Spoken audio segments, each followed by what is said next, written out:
Chapter 9. Today my spirits are higher than they have been lately. The only encounter with Jeff last night was when I challenged him. I don't know what Jeff plans to do once my mom gets here, but I hope that it won't be anything that will cause too much trouble. I hear my phone start ringing from inside my bag and I quickly reach over to grab it. Hello? I answer. Hi, honey. I just want to let you know that I'm at the airport now and I should be there in about 2 hours. I hear my mom saying to the phone. There is a lot of noise in the background, which makes it easier to believe her statements. Alright, call me when you land so I can pick you up, I say. She agrees to tell me and we hang up. I put my phone back in my bag and focused on the road. Work flies by and before I know it I get a call from my mom. I pick her up and drop her off at my house. I decided that I would call in from food poisoning, not because I don't want to work, but because I have a feeling that Jeff would do something if I didn't. My mom convinces me to take her to go shopping for food. I never got around to it, and when I look at myself, I notice how skinny I've gotten. I drive her there, and she starts talking about things she wants to buy and dinner she wants to make for me. The thought of food made me feel sick the whole way, and I don't know how I'll feel once I get around actual food. When we get to the closest Walmart, I find a parking spot and we go to the store. I follow my mom around the store to get different aisles for her ingredients.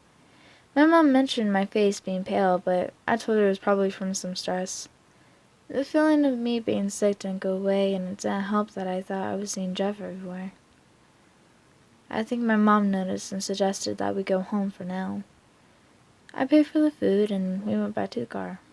I got in the front seat and watched the parking lot as my mom put the groceries in the trunk. Once she was buckled in, I went straight home. I was in daze like usual, but I made it home without much of a problem.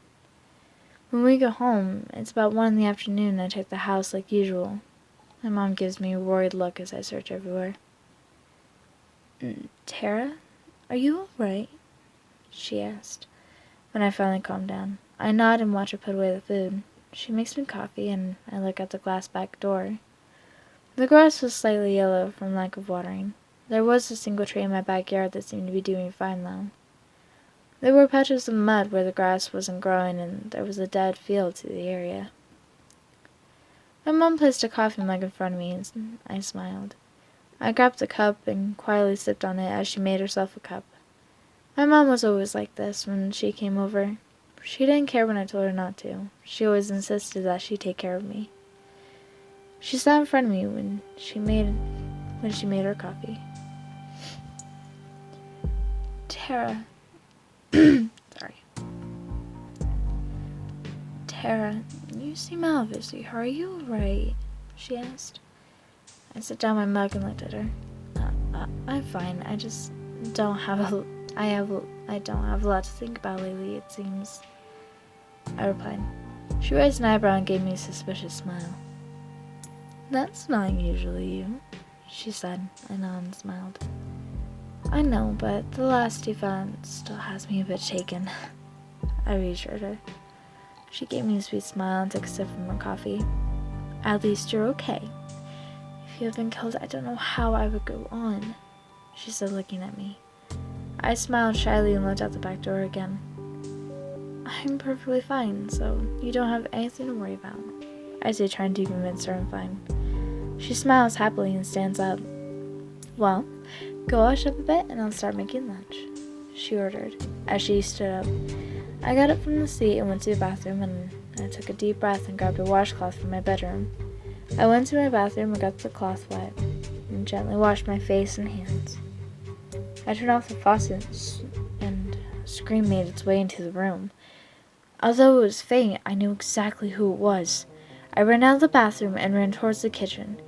I saw Jeff holding a knife against my mom's neck from behind her. He had a grip on her arm as he kept the knife against her throat. I clenched my hand into a fist as he chuckled gently. I told you not to get your mom involved unless you want her to get hurt. And well, here she is, you're helpless to do anything to help her. No. Why don't I just kill her right in front of your eyes? He said. He began laughing as his head was thrown back in a fit of laughter. As his laughter receded, I backed up against the table. I grabbed my mug as an idea came to my head. I threw the mug at him and he let go of my mom. If what I assumed was anger, he lunged at me. He pinned me against the cold tile and pressed his knife against my neck. I could see the anger shine in his eyes as he looked down at me. I heard my mom running out of the kitchen and I felt relieved. Jeff's hair dangled down and brushed against my face as the stench of death filled my nose. He began to press the knife into my neck and I closed my eyes. The pain was sharp as it ran through my body. Suddenly the faint sound of police sirens pierced the air. I opened my eyes as Jeff suddenly looked towards my mom, who was in the living room holding the house phone. I saw fear erupt in her eyes, and I gathered up my courage to throw a punch at Jeff. He got off me, and I ran towards my mom. I grabbed her wrist and pulled her into my room. I closed the door, locked it behind me, and let her sit down on my bed as I comforted her. I rubbed her back as tears streamed down her face. She leaned on my shoulder as she sobbed. I continued to rub her back as the sound of sirens got louder and louder. The door jiggled slightly, and there was silence besides the sound of sirens, and my mom was crying. Soon, there was a loud thud, and I grabbed my mom's hand. I pulled her out of the room to meet the officers. They lowered their guns slightly when they saw me and my mom. They ushered us out of the house so they could make sure Jeff was gone. They came back and said the other disturbance was the back door lock being broken and an open window. I let my mom back inside when we decided to just order pizza. She just sat in shock on the couch the whole time, and I felt bad for exposing her to that kind of danger. We ate the pizza in silence as my mom tried to take a grip on the situation. Is that what you're in danger of every day? She asked in a hushed and shaky tone. Yes, I replied. I wasn't going to argue. It was the truth, and I could never lie to her anyway. She looked at me with frightful and worried eyes. You can't stay here. You're going to come with me and your father until this is cleared over, she shouted. I tried to convince her otherwise, but it seemed pointless. She told me I was going to put the house on sale, then she's going to take me to their house. It seemed like it would be pointless to even try to convince her otherwise at this point. After the sun set and I took a shower, I went to my room to get some rest.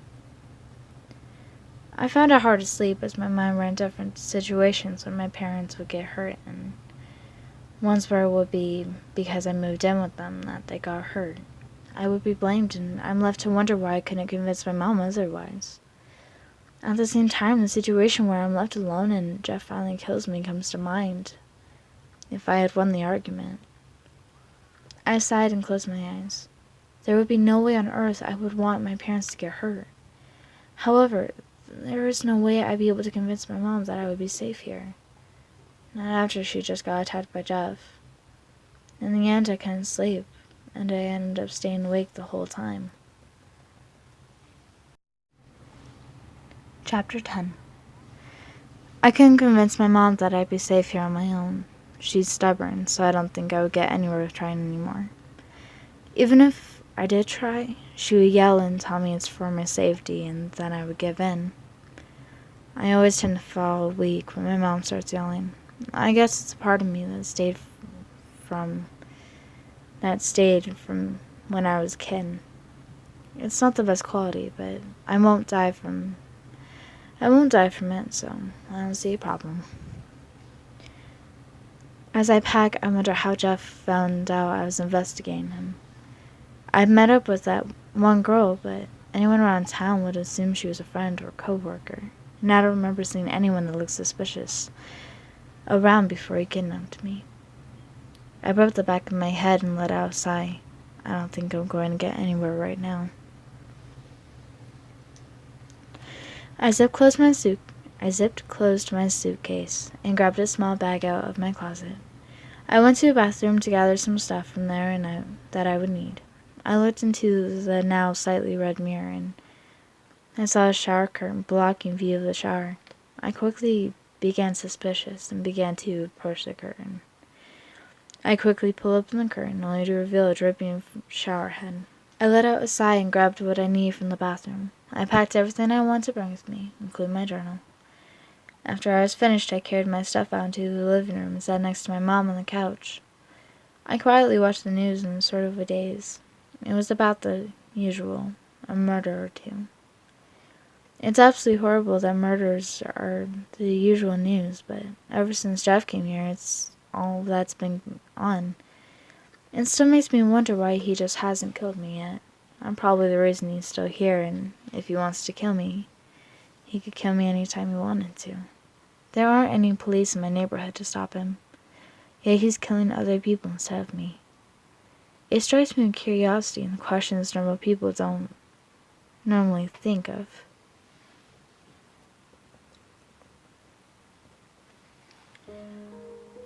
Why did you want to stay? I heard my mom say from next to me. I turned to look at her, snapping out my days. I just don't want you and Dad getting hurt, I replied.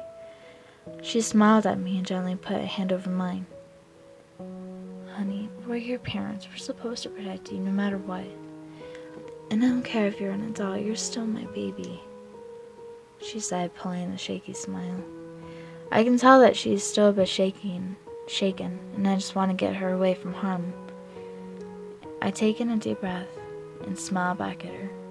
She sighed and turned off the TV before standing up and stretching. Well, I'm going to take a nap.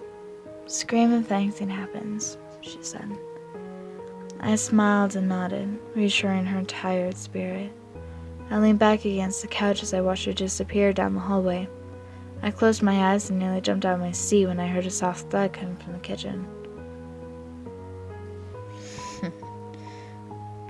Such a stupid living moment.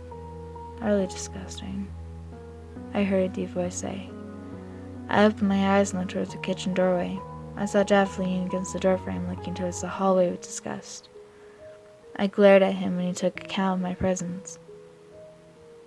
Well, if it isn't the stupid detective, he said, smirking. I rolled my eyes and turned my head away. I heard footsteps coming closer and the smell of death filled my nose. The smell was stronger today and it made me feel disgusting.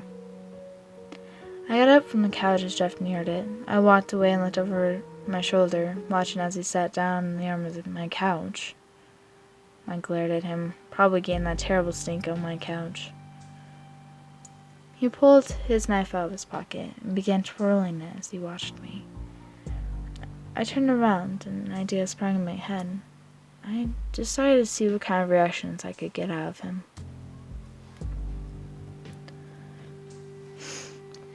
Do you think your brother would be happy with what you're doing? I asked, and he flinched. He stared at the wall in front of him as rage struck his features.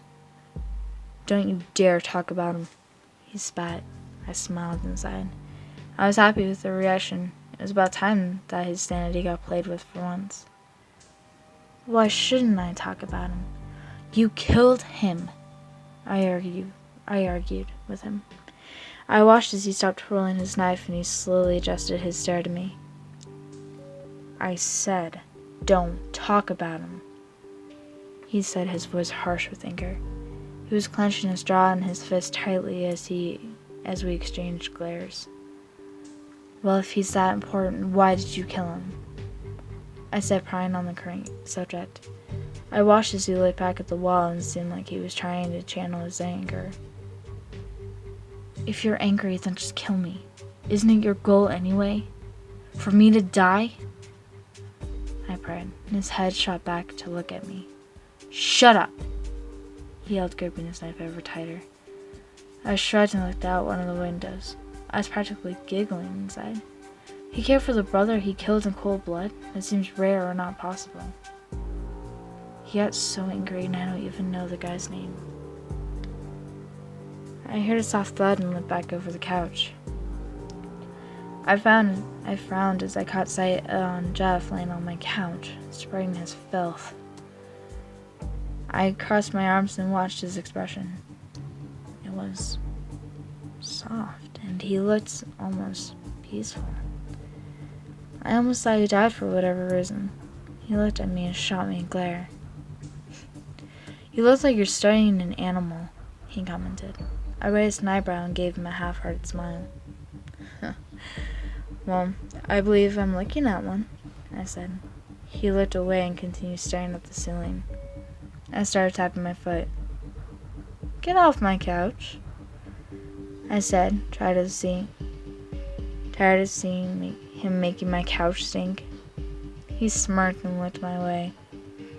"I'm not moving, so how do you plan to move me?" he said. I continued glaring at him as I thought of another question to ask that's been begging for an answer. "Why haven't you killed me yet? You've had plenty of chances. Like, now. So, why?" I asked. He seemed to like my questions, and he sat up with a mocking look on his face. "I'm not torturing you, hon. That's why. So I'll be leaving now. You had your time to ask your questions," he said, getting off my couch. I watched silently as he walked out my back door and disappeared from my sight. I sighed and closed my eyes. This was so stressful, but I feel like I wasn't going to be dying anytime soon. I wasn't really looking forward to it, but I was coming closer every day. Every time I see him, I don't know if it's the end. With everything running through my mind, it's hard to focus on what's going on in front of me. I've been this way, especially since I was in bed most of my life. There's not a lot you can do when you're laying in bed. In fact, you tend to run out of things to look for, so you end up thinking more than paying attention to what's actually real. Once I was finally stable enough to actually leave my bed, I became observant due to most of my life stuck in the hospital. At the same time, I realized how dangerous the world could be. I was finally able to be free, but there was a killer that was going to be limiting my moves on the chessboard. Now I'm really falling apart on moves to use, and I wasn't exactly surprised. I guess I learned to accept and forget, and that's all that my life has been. A bunch of moves leading to my end by that stupid killer. I just learned to give into what life wanted and go with the flow. It always seemed to me that I never really had a life. It was just a game. It was a play slowly but surely being played out. I let out another sigh and opened my eyes, welcoming back reality. I went to the kitchen and urgently searched for the air freshener. As soon as I found it, I started spraying it around the kitchen and living room. I took in the smell of lavender that was barely covering up the stench he had left. I looked back at my door and began to wander back into a daze. I shook my head and went back to the room to find a way to waste perfectly wonderful time.